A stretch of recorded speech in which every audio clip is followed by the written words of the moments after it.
You're listening to The Dr. Shoup Show. Critics love this show. Let's get back to improving your life with exclusive information and consultation. Here's Dr. Randy Shoup.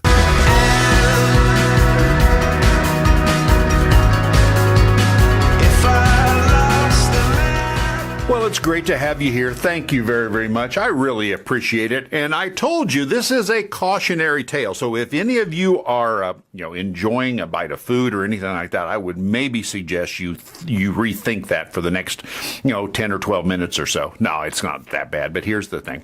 We're walking down the hall. We're sitting in class at Dental School 101, and the professor has decided to kind of wax poetic and go back through his archives of interesting experiences that he's had during practice. And this one, I will tell you, happened to me. It honestly made me rethink the entire concept of becoming a dentist. Here's what happened. I was in my office, minding my own business, doing what I do, wasn't bothering a soul.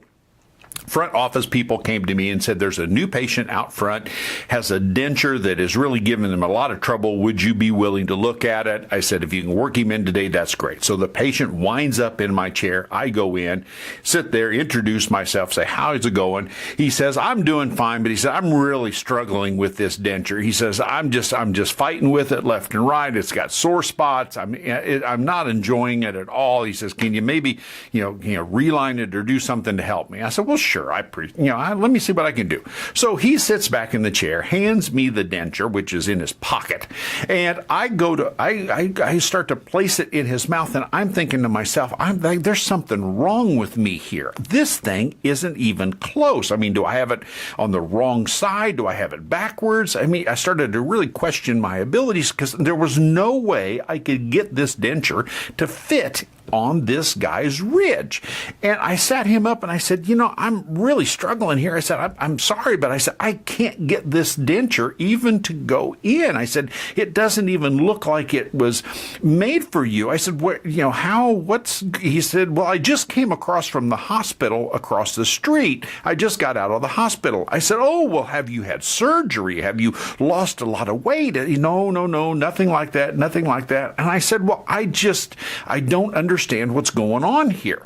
And he said, what happened was I was in the hospital across the street there getting some routine things done, and they make you take your teeth out when you go into the hospital like that. I said, yeah, that's true. They don't want you to swallow them, and they're worried about them and so forth. He says, well, I tell you what, they lost them.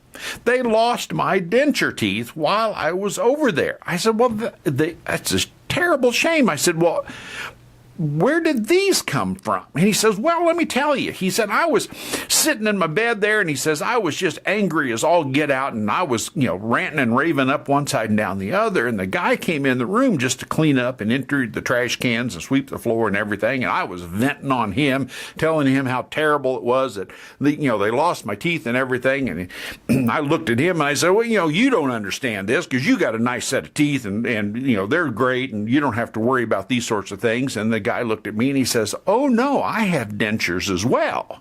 And he said, well, you understand how mad you would be if they lost your denture teeth too. And he says, well, actually, he said, these aren't even my original denture teeth. He said, my wife passed a few months ago, and he said, I always admired her teeth. And he said, I took her teeth after the funeral, and he says, I tried them in, and they weren't too bad. And he said, so I got a little goopum stuff from the drugstore, and he said, these are actually hers, and I've been wearing them pretty regular. And so the guy sitting in my chair looked at the orderly, and he said, well, you've got 2 pair, and I don't have any. How much would you take for these, for you to sell me those teeth? And the guy goes, well, I got mine back at the house. He said, I suppose, what the heck? Give me $50 and I'll sell you these dentures. So the orderly took his dead wife's teeth out of his mouth, handed them to this guy in a hospital bed. The guy gets out of the hospital bed, walks across the street into my office, sits in my chair, and wants me to make third-hand dentures fit his mouth. I was so disgusted at the entire concept. I was so appalled that I got up from the chair when I finally figured out what was going on, and I went up to the front and I said, to my reception, did you have any idea what the background was? So I told her the story, and the problem was she actually collapsed on the floor hysterically laughing. She could not contain herself.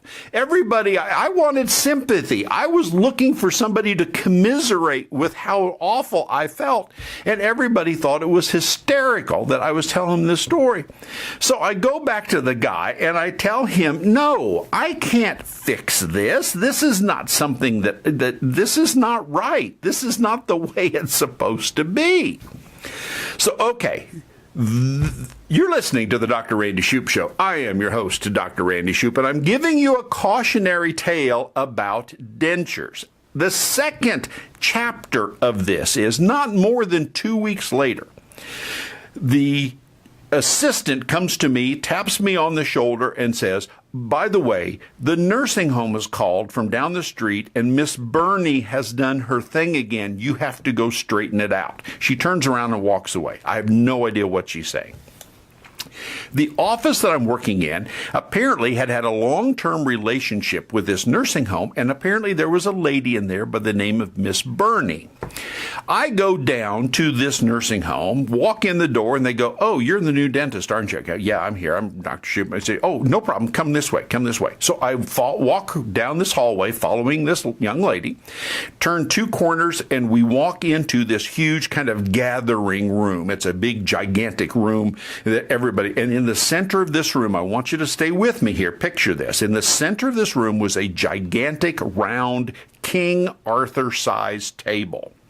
And in the center of this King Arthur-sized big round table was a pile of teeth that was at least 2 feet deep. It had upper dentures and lower dentures. It had lower partials. It had upper partials. It had every form of tooth known to dentistry piled in the center of it.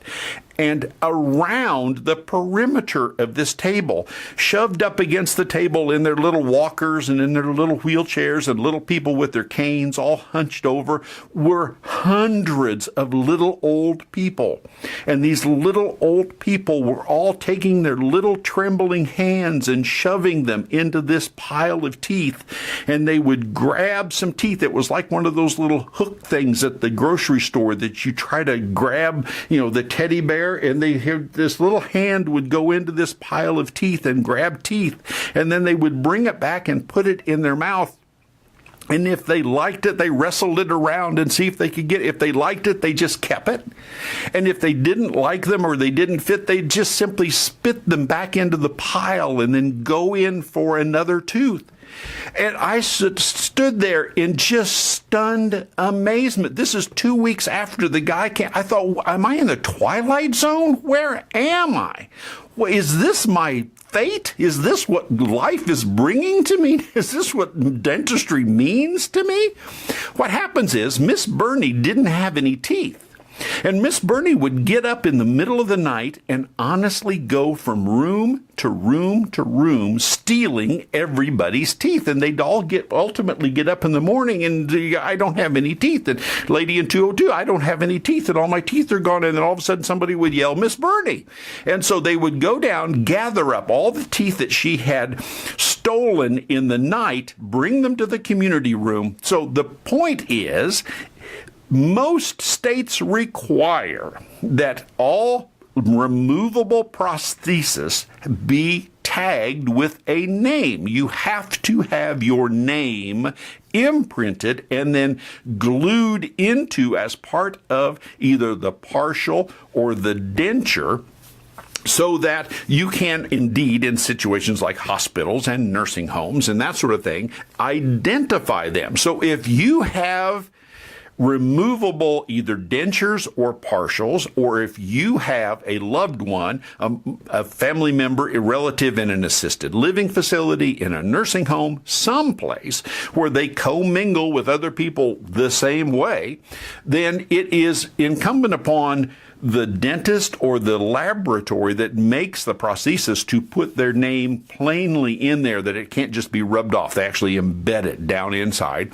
the denture. So take a look at your loved one's denture teeth and avoid massive amounts of problems by making sure that they're all labeled correctly.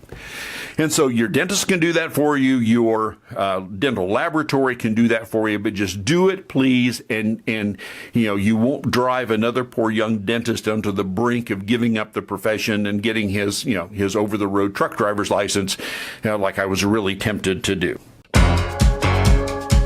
You're listening to the Dr. Shoup Show. Exclusive insider info, audio, and video is online now at ddsradio.com.